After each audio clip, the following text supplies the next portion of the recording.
Speaker పై ధిక్కరణ petition సుప్రీంలో దాఖలు చేసిన BRS. ఇప్పుడు ఇది ఏ పిటిషన్ అనుకుంటున్నా ఆయన? ధిక్కరణ పిటిషన్ ఇచ్చినట్ట.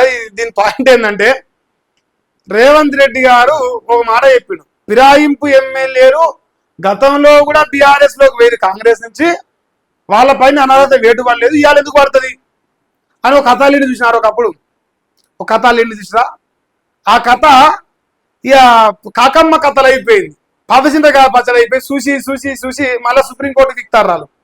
ఎందుకంటే మన స్పీకర్ గారు విచారణ పేరుతోని కాలయాపన చేస్తారు, విచారిస్తలేరు. ఫిరాయింపు ఎమ్మెల్యేల పైన అనర్హత వేటు వేస్తలేడు, వాళ్ళు విచారణ సంపూర్తిగా చేస్తలేడు. టైం పాస్ కావాలి టైం అనుకుంటున్నారు. అందుకే వాళ్ళు మళ్ళా వేయరట. సుప్రీంలో దాఖలు చేసిన బీఆర్ఎస్ ఎమ్మెల్యేల పార్టీ ఫిరాయింపుల కేసులో దాఖలు చేశారు. 17న విచారిస్తామని తెలిపిన ధర్మాసనం.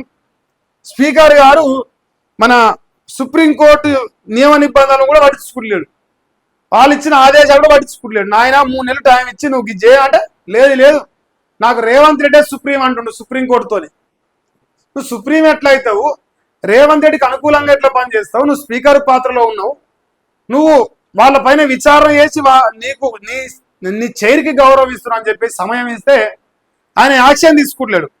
అందువల్ల వాళ్ళు మళ్ళీ స్పీకర్ గారు మా సుప్రీంకోర్టు ఆదేశాలు ధిక్కరిస్తానని చెప్పేసి మళ్ళీ వాళ్ళు పిటిషన్ ఇచ్చారు. ఇవాళ 10 తారీఖు ఇంకో 7 రోజుల తర్వాత విచారణకు రాబోతుంది.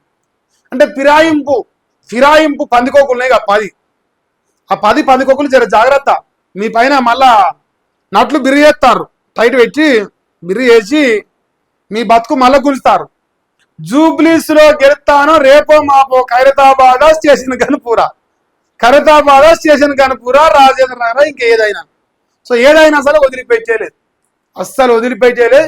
ఎవడోడైతే బీఆర్ఎస్ పార్టీలో గెలిచి కాంగ్రెస్ లోకి దుంకిర్రో వాళ్ళతోని అనర్హత వేటు వేయించాల్సిందే, ఆ సన్నాసుల్ని కాంగ్రెస్ బీఫామ్తో నిలబెట్టాల్సిందే, పండబెట్టి పంగలు జీరవలసిందే అని చెప్పేసి బీఆర్ఎస్ పార్టీ డిసైడ్ అయిపోయి వదిలిపెడతలేదు. ఇంత సీరియస్ గా ఎలక్షన్ క్యాంపెయిన్ లో ఉన్నా సరే వీళ్ళని మాత్రం ఫోకస్ చేస్తూనే ఉన్నారు, అనుక్షణం ఫోకస్ చేస్తున్నారు.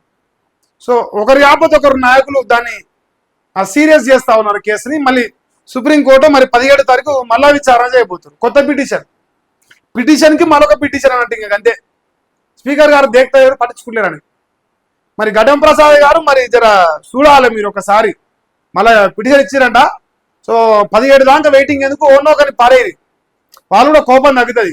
ఇప్పుడు ఊకే నువ్వు ఒక్కరిని కూడా తీసేపోతే అలా కోపం వస్తున్నాయి. ఎవరినో ఒక్కని బాబు నువ్వు వీక్ రాని కడియం శ్రీగారు అసలు మరి దానం నాగేందర్ ఎవరినో ఒకరిని వీకినాం అనుకో, వాళ్ళకు కూడా ఓకే మనం ఇంత కష్టపడ్డాం మనకు ఫలితం దక్కిందని కొంచెం హ్యాపీగా ఫీల్ అవుతారు. నువ్వు లైట్ తీసుకుంటే వాళ్ళకి కోపం వస్తున్నాయి, కోపం వచ్చి మళ్ళీ పోయి కోర్టుకు పోతా ఉండే. స్పీకర్ గారు మరి మంచి నిర్ణయం అతి తొందరలో తీసుకోవాలని కోరుకుంటున్నా.